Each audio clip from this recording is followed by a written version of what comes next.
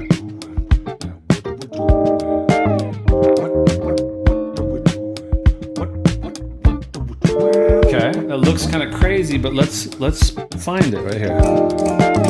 So look at the green notes there.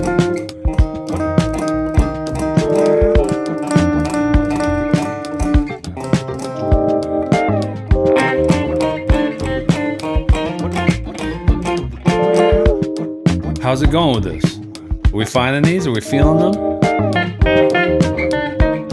If you're having trouble playing it with the pick, you can just sort of grab it and pinch it there.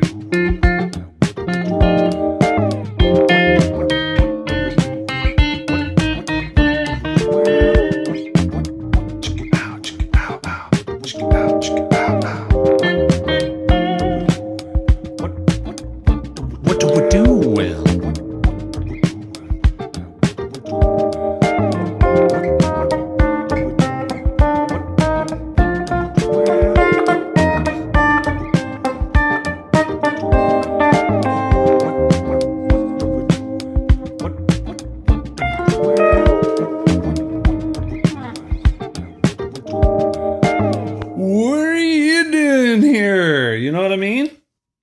We're just getting loose with it, having fun. So the octaves, they will show you as oh my God, wait, hold on. We know who this dude is now. He's crazy.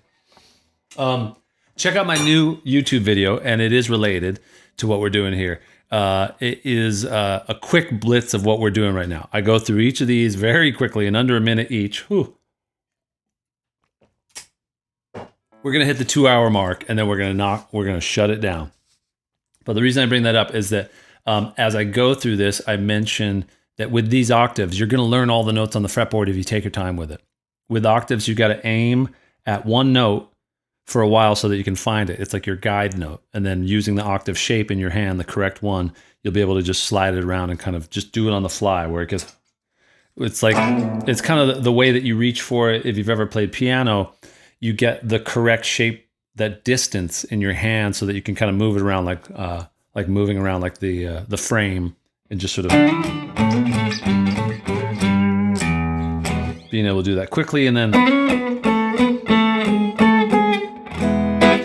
but the trick is, as you're doing that, if you aim at, let's say, the root notes down here in the 5th and 6th string, you got them, G, C, and D, and then you get into this one right here. Oh, what's that one on the 4th string? That's where it gets a little bit more interesting. But notice that as you're playing these down here, you're getting that other note. So you could quiz yourself, being like, okay, that's an A. I know it's an A because I've got that low A right there. But that means that has to be an A right there.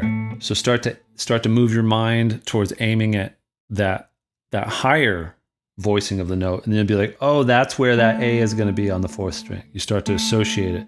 You just get those reps in. You get the idea? This last one's really quick. I promise. This is the Stevie Ray pinch octave, or the pinch drone. The thing about this is that it's a drone note.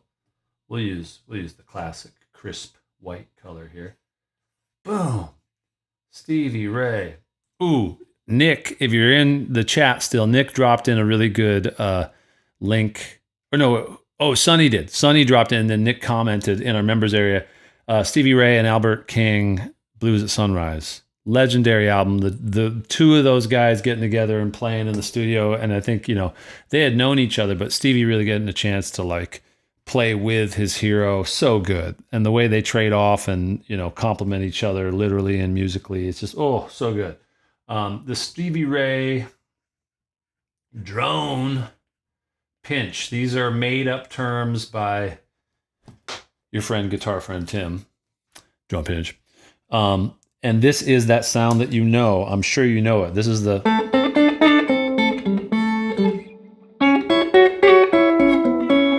And you'll love to find out that this is all just based around the minor pentatonic box 1. Classico. So let's do this up in... let's do this in the original favorite box 1. We'll go easy on you here in the end here. We'll do A minor, right? Chickadee check that out. So the whole deal with this one, I always like to circle these roots. I'm starting to get like real good. These are almost like that guy who does caricatures right down at the art fair. It's like, boom, what do you want? Huge chin, you got it. Turn the volume up. Okay, so you're going to play a low phrase. Very simple. Keep it simple. And then each time you hit one of those notes, repeat it now. You're going to be hitting a drone on that top octave. So that's an A, right? Pinch, pinch, pinch, pinch, pinch, pinch, pinch, pinch, pinch, pinch. It's such a cool sound.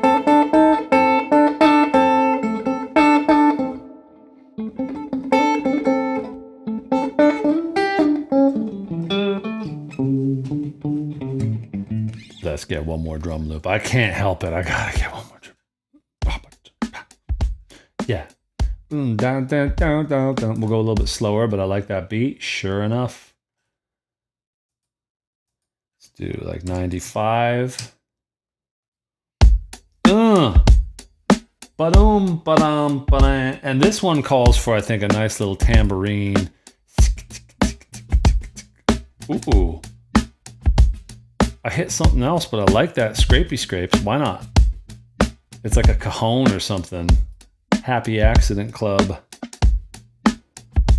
Yeah. All right. Let's tune up a little bit.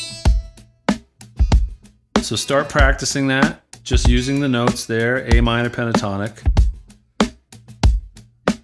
You know what I mean? Know what I mean? Know what I mean? Know what I mean? I'm checking out this over here, still practicing last week's. Oh, nice. Oh, I'm glad to hear that, Bear. Very glad to hear that. Anyone else in the chat here, whoever's left, I know we're doing the marathon session here. Any questions, or are there any parts of this that you want me to kind of dive into? We'll run through this, and then we'll have a little chance to talk afterwards and do a little bit of the talking.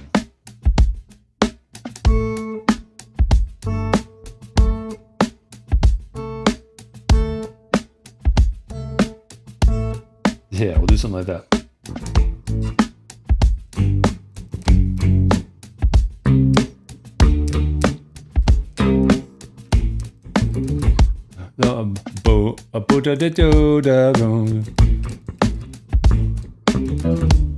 Yeah, we'll do that. I forgot to clear that one. That's my signature move. Sorry. I mean, I'm still not mad at it. I'm just saying, like, we don't necessarily need that right now. I'm just very, very sorry. I want to apologize to the people of the good people of the greater Sacramento area. I'm very sorry.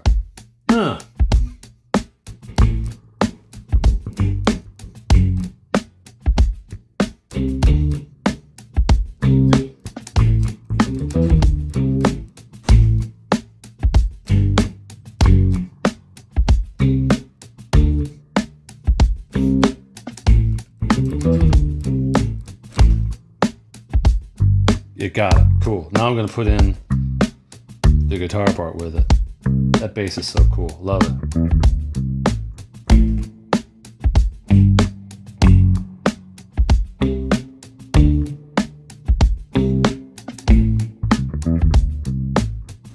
I like giving just the bass that lick.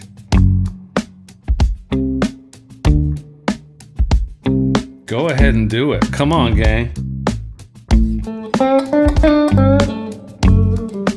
Take your time, breathe.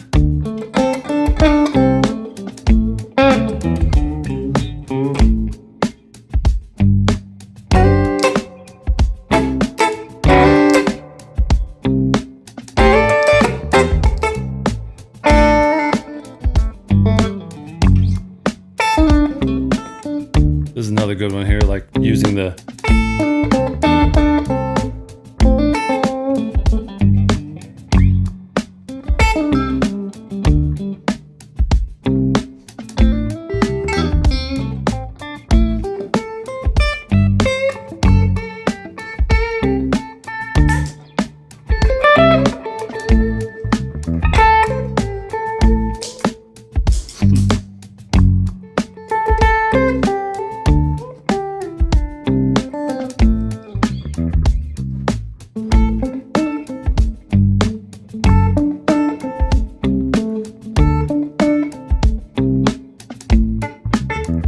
Now let's use all the techniques.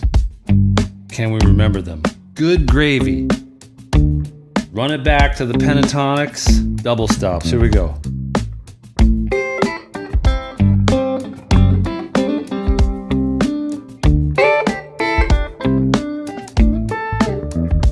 Thirds.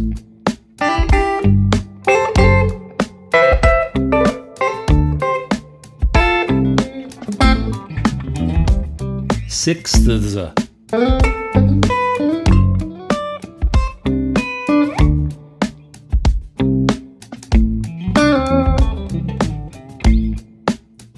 Tenths.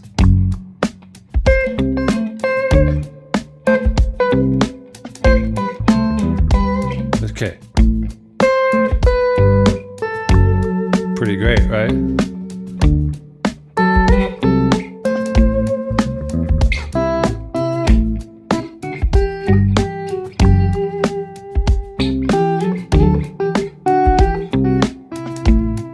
Octaves.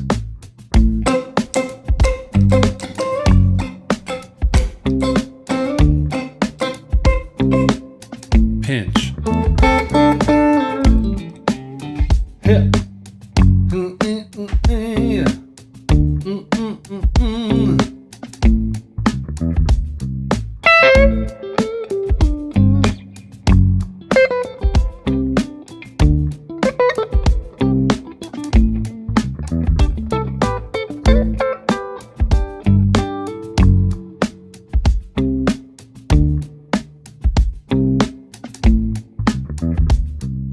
It's stanky.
Friends, I'm gonna take a little breather now. We're gonna talk for a bit, and then I'm gonna send you off on your way. We broke the 2-hour barrier. They said we couldn't do it. They might have said we shouldn't do it. They never said we wouldn't do it. We did it. Any questions over here in the vertical stream world? Oh, I'm a greasy guy. Been putting in the grease. Putting in the grease. I'm a shiny, I'm a dewy object. I don't know what to say. I hydrate. And also, might need to look into it. Glandular. Okay, the horizontal. Question from Otto. Otto, you're right, by the way. Otto, I saw that you mentioned when I did that thumbnail test last week. I didn't realize that those pictures would be so dang small. Like the thumbest of thumbnails. But anyway.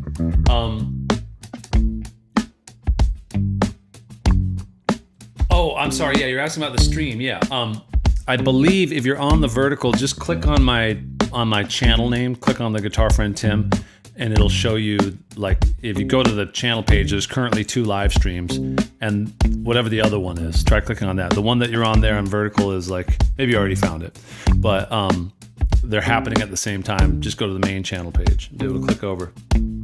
Everybody have a fantastic weekend. Thanks for hanging out. Hope this has given you something to work on. Dancing Dots makes all the difference in the world. Thanks a lot, Clarence. Yeah, it's a lot. It's a lot going on. And always know that, as I say, you can slow down the playback when you go back and watch this again. If you decide to dig into it deeper, you can hop around and cut out all the yammering. And if you slow it down to like half speed or whatever, the slow down, the sort of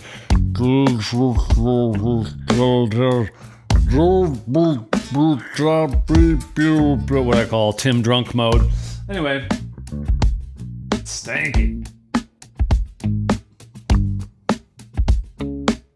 I had a good time hanging out with you. And, oh yeah, Michael, catch the replay. We're just about to wrap it up because it's been a thing. Y'all be well. Jam out. Great work. Keep doing the good work you're doing out in the world. And don't let anyone tell you that you're playing too much. You need to play more.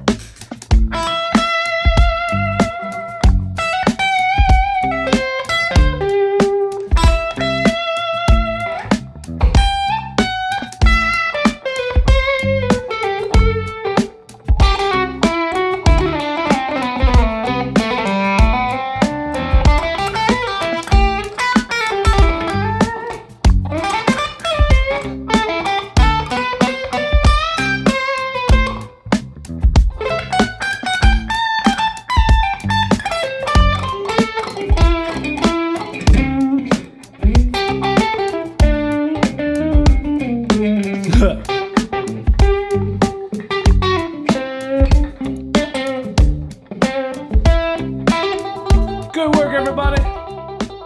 Keep it loose. Keep it funky. That octave pants make thick burger tells you. That octave pants make thick burger.